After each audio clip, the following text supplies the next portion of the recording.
Hey there, everybody. Once again, welcome to Hump Day with David.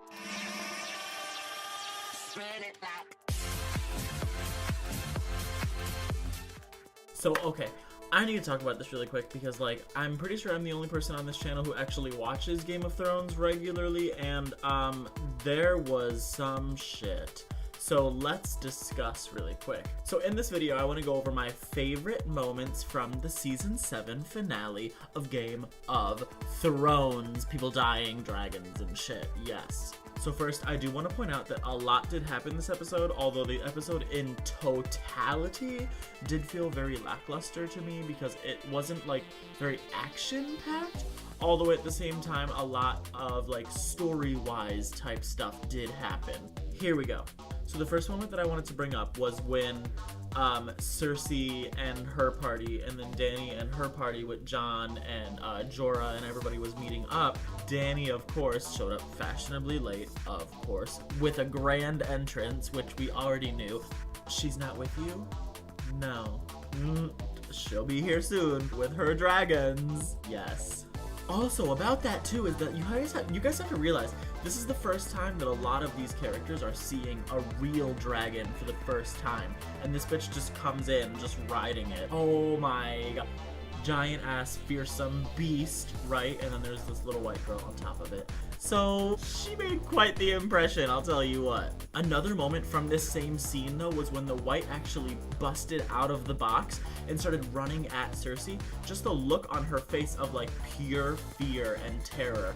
I really thought she would like realize that this was the true enemy, but you could tell that she was about to piss herself. I just wanted to mention that point when they're all waiting in the dragon pit for Tyrion to come back from speaking with Cersei personally, and Jon picks up this small little jawbone, which inclined that it was a dragon skull, a dragon jaw, when Dany came over and had said they grew small because they locked them inside of a building. Is that hinting that the fact that dragons could be Karanaptixic, because she had said that when they were locked inside the building, they grew small, and so did we.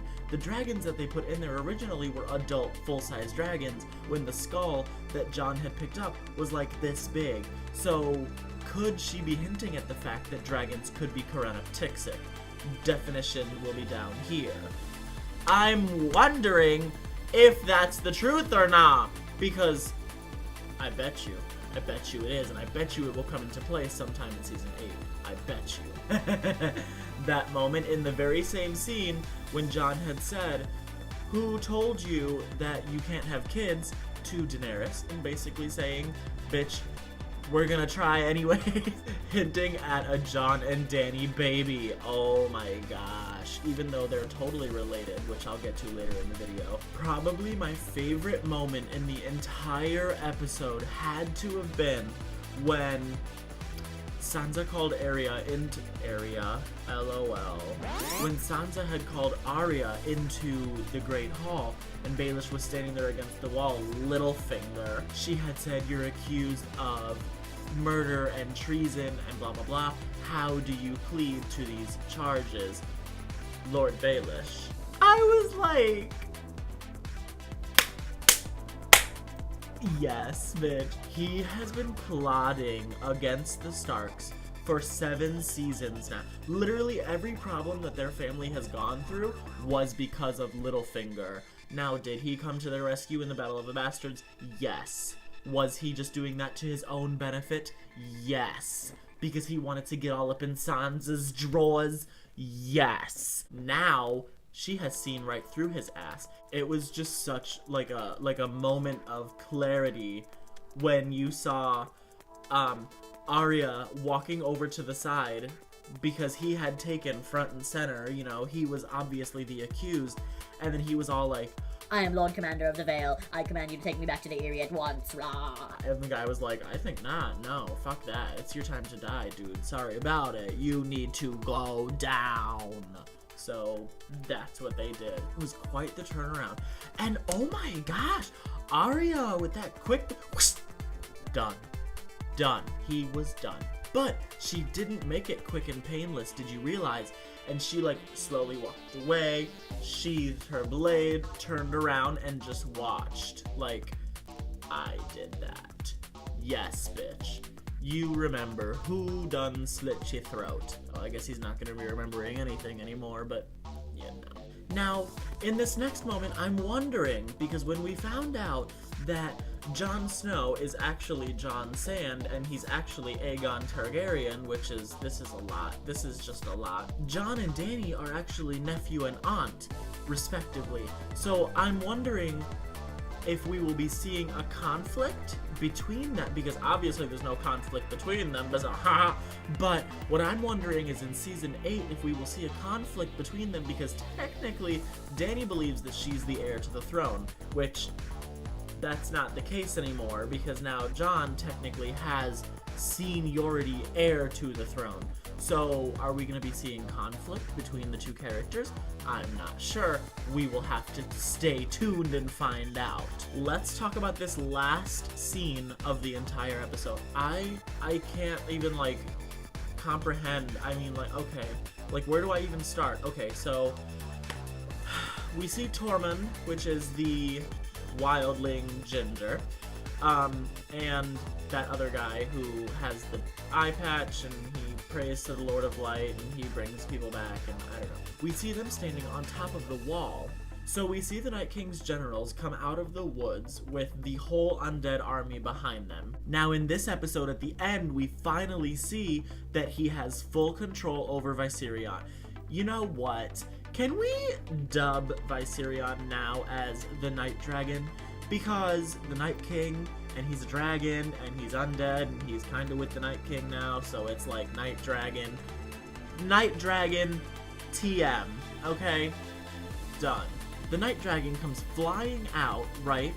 And did you guys notice also that the Night Dragon flies so fast? I mean, like, Usain Bolt kind of fast, okay? Normally, in the show, when they show the dragons and they're flying through the air, you know, they're gliding and they're majestic and they're beautiful and they're kind of moving along a little slowly. Well, I mean, it looks like they're moving slowly, right? No, it was not like that. You didn't see the Night Dragon come flying in with like a panoramic view of him taking forever and a freaking half to come flying in. No, it did not work like that. He straight up came zooming into the frame all like that, blowing death down on everything. I'm just wondering now, is it blue flame or is it ice breath? Obviously, the White Walkers are associated with ice. Clearly. I mean, they're like half frozen dead guys. But in the end, the dragon, the Night Dragon, ends up blowing down the wall. A gigantic chunk of wall has been taken out and just destroyed. Like literally the last like whole section of wall just collapsed into the sea. The wall has stood for over 1,000 years. I am very excited to see what happens in season 8. First of all, it's the last season, so you know some shit's gonna go down, okay? Whereas they're gonna make less episodes, I believe only 6 or 7, they're each gonna be feature film length, so probably about 90 minutes to 2 hours long. There's just a lot that's been building up to this last season, and I cannot wait. Now that there's so many things that have been lined up properly, you know, Jon and Dany are finally together, Littlefinger is dead, rotting somewhere, Sansa is still firmly the Lady of Winterfell with all of her family all of her family that's still alive, sorry about it, with Bran, Arya, and Sansa in Winterfell. Jon will soon be in Winterfell again. Dany will be with him.